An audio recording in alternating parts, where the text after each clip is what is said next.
Malaysian Finance Minister comments on graft scandal. China. Malaysian Finance Minister Lim Guan Eng speaks during an exclusive interview with the Associated Press at Finance Ministry in Putrajaya, Malaysia, Friday, June 29, 2018.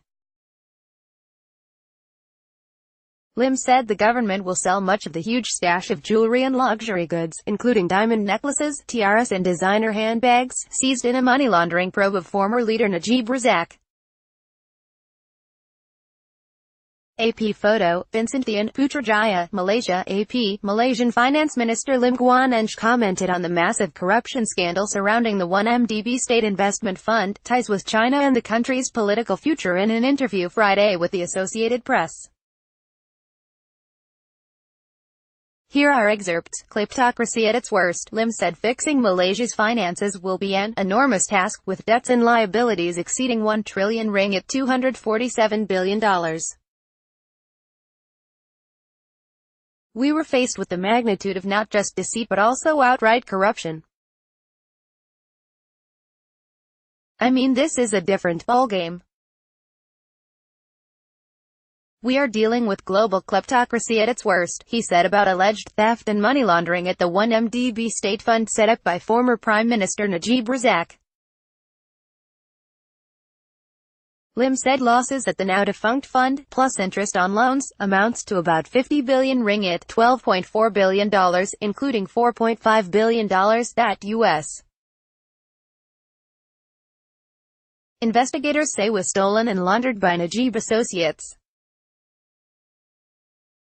He said most corruption scandals under Najib's government have been unearthed, but there are a lot of mini 1MDBs that will be revealed over time. Lim acknowledged the nation's dire fiscal situation has rattled investors. I believe in speaking the truth. What you see is what you get, he said.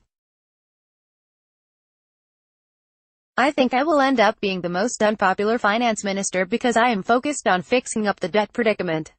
Suing Goldman Sachs. Lim said the government plans to sue Goldman Sachs Group Inc. to recoup about $600 million in commissions paid by 1MDB for arranging 3 bond sales. We are very unhappy with Goldman Sachs because they advised 1MDB and principally that got us into this mess. They got 600 million ringgit as a fee. We are going to claim from Goldman Sachs, probably through a court action. A civil suit will be filed, he said.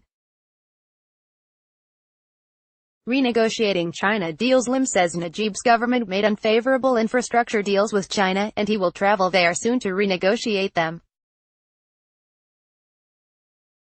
But he said the lopsided deals shouldn't tarnish Malaysia's ties with its largest trading partner. One bad egg shouldn't destroy the entire basket, he said.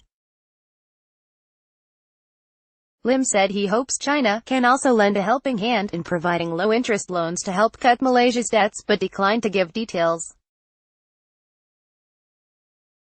Monetizing Najib's valuables. Lim said the government will try to monetize whatever we can, from the large amounts of jewelry and other valuables seized by police from properties linked to Najib. But he said the amount will be insignificant compared to 1MDB's losses. Police this week said 12,000 pieces of jewelry including tiaras and diamond necklaces, 567 handbags, 423 watches and 234 sunglasses were confiscated in the largest such seizure in Malaysia's history. They estimated the haul to be worth over $273 million. Lim said he was stunned by the seizure. Election euphoria in Mahathir. Lim said the May 9 elections that forced out Najib's long-ruling coalition, without a single shot being fired, without a single loss of life, were almost like a miracle. The victory, he said, wouldn't have been possible without new Prime Minister Mahathir Mohamad, and that working with his former foe was fascinating. Mahathir, 92, jailed Lim and many other current politicians during his first stint as Prime Minister for 22 years until 2003. Plans for reformist leader Anwar Ibrahim to take over after a few years are firm, Lim said. I think it generates a certainty and confidence. "We know who is the next Prime Minister," he said. Copyright 2018 The Associated Press. All rights reserved. This material may not be published, broadcast, written or redistributed.